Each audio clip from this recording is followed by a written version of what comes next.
Merci beaucoup. Merci beaucoup.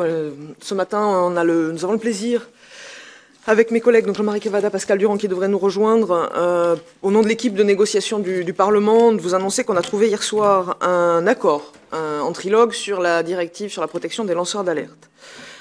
Cet accord nous semble vraiment refléter les priorités du Parlement et constituer une base remarquable pour que l'Union européenne se dote effectivement d'une protection des lanceurs d'alerte. Alors évidemment, les débats ont été assez vifs ces dernières semaines pour savoir à quelles conditions on allait pouvoir faire bénéficier les lanceurs d'alerte de cette protection. On va y revenir dans les détails de l'accord. Je voulais aussi souligner que avec ce texte, l'Union européenne est au rendez-vous de l'attente des citoyens, des ONG, des syndicats, de l'ensemble de la société civile, et prend aussi la mesure du rôle des lanceurs d'alerte et de la presse indépendante dans le fonctionnement d'une démocratie saine. Vous connaissez tous le nom de la salle dans laquelle nous nous trouvons, c'est la salle Daphne Caruana Galizia, cette journaliste maltaise qui a été assassinée il y a un peu plus d'un an et demi, et cette salle porte évidemment son nom pour lui rendre hommage et rendre hommage au travers elle à tous ceux qui risquent leur vie pour dévoiler les scandales, faire éclater la vérité et assurer que les citoyens sont correctement défendus. Donc pour revenir sur les termes de l'accord, ce que nous avons obtenu, c'est un champ d'application large. Vous savez qu'au Conseil, il avait été question de réduire le champ d'application. Il a été maintenu de manière très large. Il couvre le secteur financier, la protection de l'environnement, la protection des données. Nous avons également obtenu que soient couverts non seulement les infractions à la loi, mais aussi les abus de droit, c'est-à-dire les agissements qui sont contraires aux objectifs ou aux finalités des législations sans pour autant constituer des actes illégaux. Nous n'avons pas obtenu la protection des droits des travailleurs, mais nous avons aussi entendu certains syndicats qui étaient, on va dire, réticents à ce que cet aspect-là soit inclus sans consultation préalable des partenaires sociaux. C'est pourquoi nous avons obtenu un engagement de la Commission sur une clause de révision qui permettrait de procéder correctement, en conformité au traité, à la consultation des partenaires sociaux. Nous avons une annexe qui précise les textes qui sont couverts par le champ de la directive, qui est une annexe fermée, mais avec un article qui ouvre la possibilité pour les États membres et même les encourage à transposer le texte de manière horizontale pour couvrir un champ plus large que celui de l'annexe. Ça, c'était pour le champ d'application matériel. Pour les personnes et la situation des lanceurs d'alerte qui sont couverts, nous avons prévu de manière assez large de couvrir de multiples situations au-delà des cadres d'emploi traditionnels du salarié. Nous couvrons les stagiaires, les sous-traitants, les prestataires, les consultants. Et nous couvrons aussi les personnes qui assistent les lanceurs d'alerte dans la divulgation. J'en viens maintenant au point qui nous a beaucoup occupé ces dernières semaines, celui des canaux de signalement. S'agissant des canaux de signalement, nous avons réussi à ce qu'il n'y ait pas d'obligation stricte de signaler en interne pour bénéficier de la protection. Il demeure une incitation à utiliser les canaux internes chaque fois que c'est possible et qu'ils constituent une voie envisageable de solution du problème, mais ça ne conditionne pas le bénéfice de la protection, ce qui pour nous était de la plus haute importance.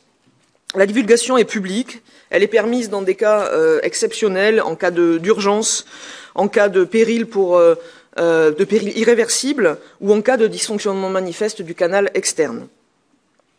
Alors, l'obligation de mettre en place des canaux internes est-elle maintenue pour toutes les entreprises au-delà de 50 salariés?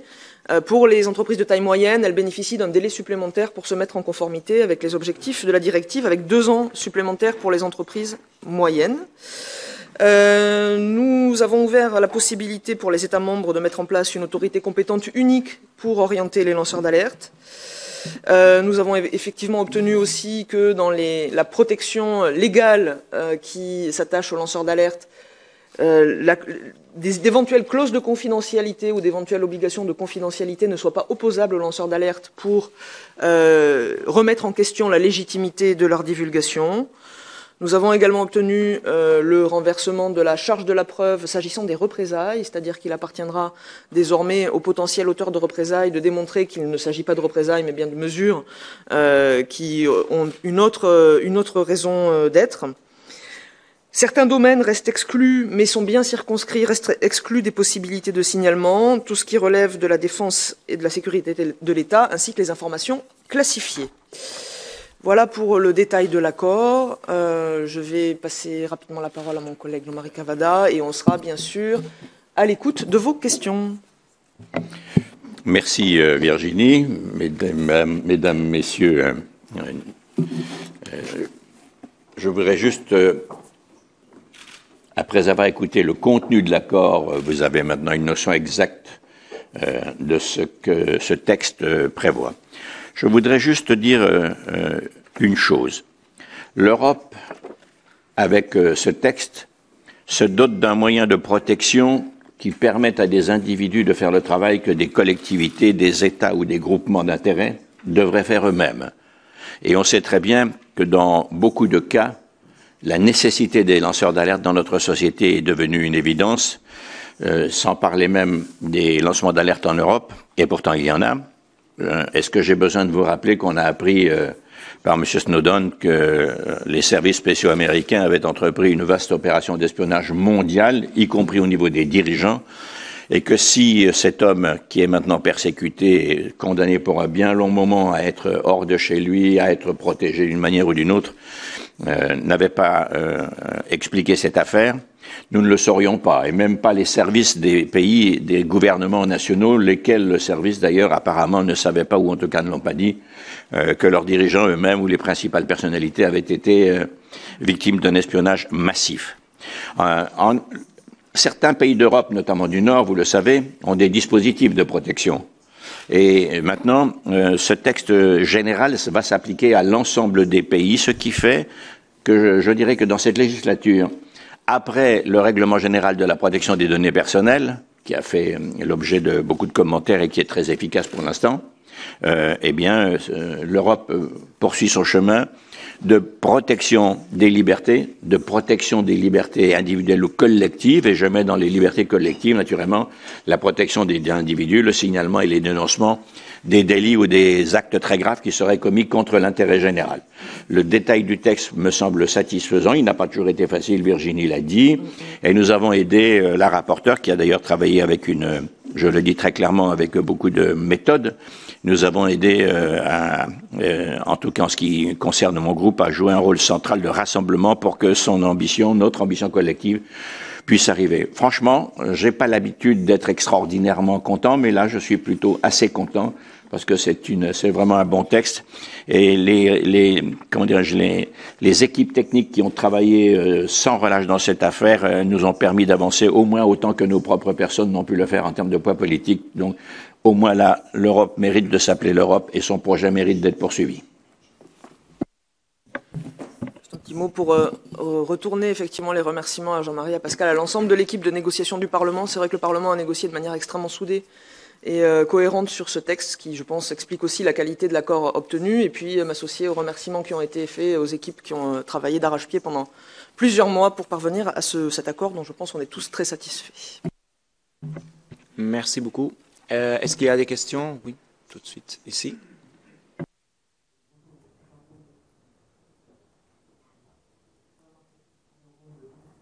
Une question pour la rapporteure. Est-ce que vous pouvez expliquer comment vous avez fait sur les canaux d'alerte? Parce que quand les négos ont commencé, le Parlement n'était pas en position de force, puisque vous avez quand même un temps limité avant les élections, et le Conseil paraissait très soudé par rapport à ça, il ne voulait rien lâcher. Et donc la presse pensait plutôt que vous devriez lâcher à la fin. Or, à la fin, il semble que non. Est-ce que vous pouvez expliquer comment vous avez fait? Merci. Je pense en fait, c'est là où je pense que l'impression initiale était trompeuse, c'est-à-dire que le Conseil n'était pas soudé sur cette question. Il y avait une potentielle minorité de blocage, avec deux gros pays à l'œuvre sur cette minorité de blocage, la France et l'Allemagne, ce qui effectivement, vu de l'extérieur, peut laisser penser que la minorité de blocage est, on va dire, inamovible. Mais en fait, quand vous regardez, vous aviez déjà une dizaine de pays qui étaient plutôt sur la position du Parlement. Donc un rapport de force interne au Conseil réel sur ces questions. Donc le travail a été de mettre en face, d'identifier les pays qui étaient à l'origine de cette minorité de blocage et de les mettre en face de leurs responsabilités. Vous avez vu, aussi en mobilisant, et d'ailleurs j'en profite pour les remercier parce que c'est un travail collectif du Parlement, mais c'est aussi un travail collectif avec les ONG, avec l'ensemble de la société civile et avec les lanceurs d'alerte eux-mêmes, avec tous ceux qui ont une expertise ou qui ont cette, on va dire, à connaître et qui ont un avis étayé, argumenté sur la question des lanceurs d'alerte. Et ce qui est apparu, c'est quand même qu'il y avait une unanimité, en dehors du Conseil, une unanimité sur cette question des canaux de signalement. Donc je vais parler des lanceurs d'alerte, on a eu la prise de position de Deltour, d'autres lanceurs d'alerte européens, plus de 80 ONG européennes qui ont pris position. Le rapporteur pour la liberté d'expression de l'ONU, j'oublie sans doute un certain nombre d'autorités indépendantes qui ont pris position également, le Parlement, une partie substantielle du Conseil. Donc cette minorité de blocage s'est vite retrouvée isolée et sous pression, et on a quelques États membres qui ont finalement, sous cette pression-là, peut-être aussi avec le temps de la réflexion et de l'analyse, en prenant en compte nos arguments qui devaient être bons, il faut croire, qui ont quitté cette minorité de blocage. Et c'est vrai qu'à partir du moment où la minorité de blocage n'était plus là, la dynamique de négociation était plutôt dans notre sens, avec un consensus de plus en plus large autour de nos positions. Je ne vous cache pas que ça n'a pas été quelque chose d'évident, mais là aussi une mobilisation de l'ensemble des partis et je pense qu'elle a permis d'être entendue. Si Virginie me permet, je vais ajouter deux illustrations pour vous faire rire. Il y a eu un moment dans la négociation, il n'y a pas très longtemps, où Virginie est arrivée avec un énorme paquet de documents qui étaient en effet les signatures des pétitions. Les signatures des pétitions. Et donc, on s'est tous dit, maintenant, voilà, prenez votre responsabilité. Et puis, il faut dire aussi les choses. On est un certain nombre, notamment ce week-end, depuis milieu de la semaine dernière jusqu'à la fin du week-end, à avoir agi auprès de l'un ou l'autre des deux gouvernements qui étaient assez réticents. Et pour ce qui me concerne d'ailleurs, je suis entré en action dans ce domaine, et je ne dois pas être le seul d'ailleurs, pour montrer au gouvernement français, par exemple, qui était un des deux réticents, que c'était pas tenable comme position et qu'il fallait faire en sorte que l'on puisse offrir une alternative. C'était notamment l'affaire des canaux de signalement. Et apparemment, la digue a cédé. Donc, on s'est vraiment bien battu, franchement. Je veux dire que c'était normal de le faire. Je ne vais pas m'en vanter, mais je signale comment ça s'est passé.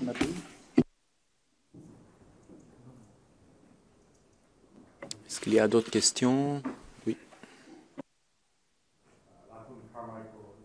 Micro. Du cas Snowden, est-ce que c'est l'exemple qui motive ce texte? Il y a plusieurs... c'est difficile de répondre à votre question parce que tout ça touche, je dirais, à des niveaux de gouvernement des choses, que ce soit de la part de très grands groupes d'intérêts privés, que ce soit de la part d'organisations administratives, de gouvernements, etc. Moi, le cas Snowden m'a beaucoup impressionné. Je regretterai toute ma vie que l'Europe n'ait pas été capable de délivrer un sauf-conduit, un passeport, comme je l'avais demandé en son temps, c'est-à-dire maintenant on est au début des années 2010-12, quoi, un truc comme ça, comme je l'avais demandé à la commissaire qui était en charge de cette affaire. Voilà quelqu'un qui nous a appris quelque chose que nos gouvernements auraient dû nous dire et qui, en raison de cela, est persécuté dans maintenant une certaine indifférence générale. Il vit à Moscou, on dit qu'il est dans l'ambassade, ce qui n'est plus tout à fait vrai. On a entrepris des contacts, j'ai entrepris des contacts assez précis, parce que c'est quelque chose qui est tout à fait fondamental. Et moi, ça m'a beaucoup impressionné. C'est la raison d'ailleurs pour laquelle, et ça n'a pas été compris en son temps, nous avions introduit la notion de lanceur d'alerte dans un texte qui a été assez critiqué, qui s'appelle les secrets d'affaires, pour faire une exception pour les journalistes, pour rappeler que les journalistes avaient le droit à la protection de leurs propres sources, sinon il n'y a plus de journalisme. Et puis aussi que les lanceurs d'alerte méritaient une protection. C'est sans doute à la suite de ça, d'ailleurs, que la Commission, et de d'autres actions, que la Commission a mis un texte sur la table qui était quand même, dans ce cas, pas un mauvais texte. De toute façon, je m'attendais au pire, moi, ça ne fut pas le pire. Mais en effet, cette affaire, les deux affaires qui pour moi sont une référence, c'est en effet, ou les trois, c'est Snowden au niveau de, comment dirais-je, du masque des cachotteries politiques, et c'était quand même d'une très grande gravité, cette affaire, franchement. Et puis d'autre part, le cas luxembourgeois et français de Antoine Deltour, qui d'ailleurs, vous le savez, ne se détermine jamais comme un lanceur d'alerte. C'est un type très courageux, franchement. Et puis d'autre part, Madame Frachon, la chercheuse de Rennes que Virginie a invitée relativement récemment. Donc voilà les raisons. Je me permets d'ajouter un point, c'est que il faut se rappeler quand même qu'au moment du débat sur la directive secret des affaires, la réponse de la Commission était on ne peut plus fraîche aux demandes du Parlement d'avoir une protection des lanceurs d'alerte. Et je sais que Pascal voulait en dire un mot, donc je lui laisse la parole. Oui, merci. Juste pour rebondir sur votre question, et pardonnez-moi pour être arrivé un peu en retard, on s'est couché tard parce que moi j'avais un deuxième trilogue après le trilogue sur les lanceurs d'alerte sur les fusions-acquisitions en Europe, qui lui ne s'est pas fini, on continue tout à l'heure. Non, simplement, effectivement, pour dire le contexte. C'est-à-dire que c'est très bien que Jean-Marie ait reparlé de la directive du secret des affaires. Parce que la question qui se pose là maintenant, et j'insiste sur ce point parce que c'est vraiment le point essentiel, c'est qu'on voit bien qu'il y a une lutte là dans nos nouvelles démocraties entre d'une part la volonté d'une opacité de plus en plus forte que les grandes entreprises mettent en œuvre, notamment sur la protection de leurs secrets. On a des molécules de plus en plus performantes, on a une concurrence de plus en plus forte, et les consommateurs, et j'allais dire même le corps scientifique indépendant, autonome, n'arrivent plus, les citoyens n'arrivent plus à avoir les informations. Et on ne peut, dans notre société, avoir les informations qu'en interne. On le voit, on l'a vu avec Volkswagen, on le voit sur tout un tas de sujets. Et donc, le grand combat de la démocratie au XXIe siècle, c'est cette lutte entre l'intérêt particulier, et j'intègre dans celui-là l'intérêt des grands groupes, mais pas seulement, l'intérêt particulier et l'intérêt général de l'autre. Et les lanceurs d'alerte, effectivement, sont l'un des nouveaux piliers de la démocratie, comme la presse, et ça ne s'oppose pas à la presse évidemment, mais comme la presse a pu l'être dans les décennies et les siècles précédents. C'est-à-dire que ça devient, j'allais dire, la seule clé quasiment de l'information que les journalistes pourront avoir demain quand ils feront du journalisme d'enquête. Donc c'était très important. Et c'est pas pour faire une plaidoirie pro domo, mais je remercie notamment Virginie et Jean-Marie parce qu'ils ont été là dès le départ. Je tiens à rappeler qu'au moment de la directive secret des affaires, moi je me suis opposé à cette directive tant qu'on n'avait pas une directive lanceur d'alerte en compensation. Et c'est vrai de dire que ça a permis de déclencher un petit peu, mais ce qui a permis de déclencher quand même, pour ceux qui l'ont oublié, je le rappelle, c'est que les Verts ont pris l'initiative de faire un projet de directive en amont, et vous savez que nous n'avons pas l'initiative des lois. Pour autant, nous avons fait faire par le professeur Alamano, et on avait fait une conférence ici, avant que ça ne se transforme en rapport d'initiative, puis la directive de la Commission. Voilà, juste pour dire que le Parlement, et c'est peut-être ça aussi qu'il faut retenir de ce débat et de ce succès, c'est que lorsque le Parlement est uni, lorsque le Parlement envoie des signaux extrêmement forts et que la société civile appuie, eh bien, on gagne. Et que nous l'avons vu jusqu'à il y a encore 2 jours, un certain nombre d'États, et non des moindres, étaient en train d'essayer de bloquer cette directive. Eh bien, nous avons tenu solidement. Et donc, c'est aussi à remarquer sur un plan démocratique, le Parlement européen est un espace de défense de l'intérêt général européen.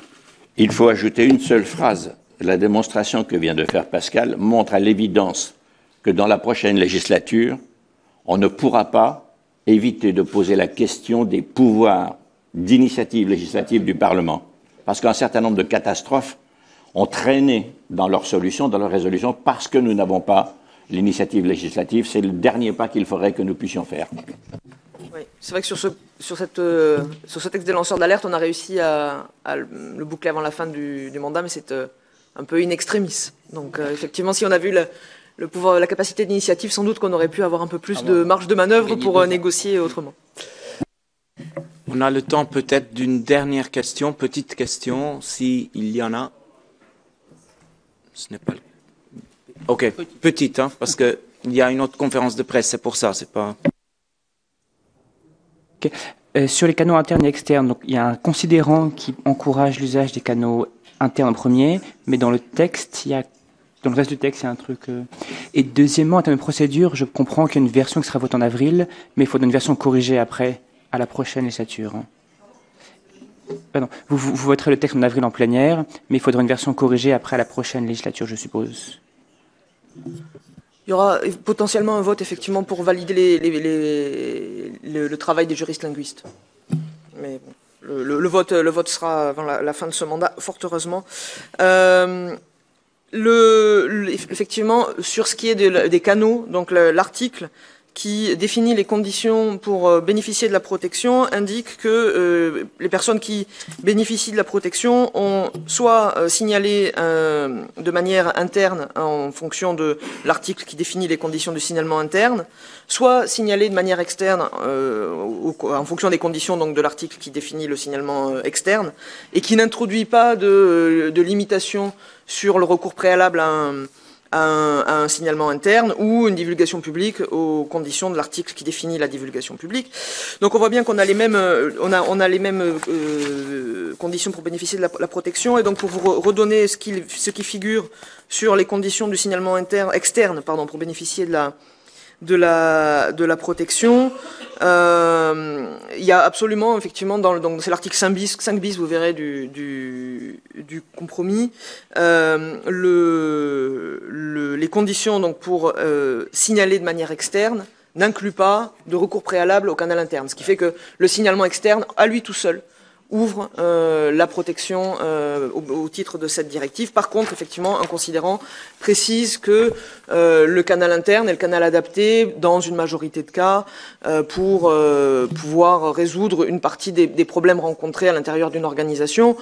Mais ce qui apparaissait clairement, ce qui était relevé par les ONG, mais aussi relevé par la Commission dans son étude d'impact, c'est que la nécessité d'une obligation n'apporte rien en matière de recours au canal interne, puisque sans obligation, les personnes qui ont besoin de faire connaître des dysfonctionnements le font à 90% via les canaux internes lorsqu'ils existent.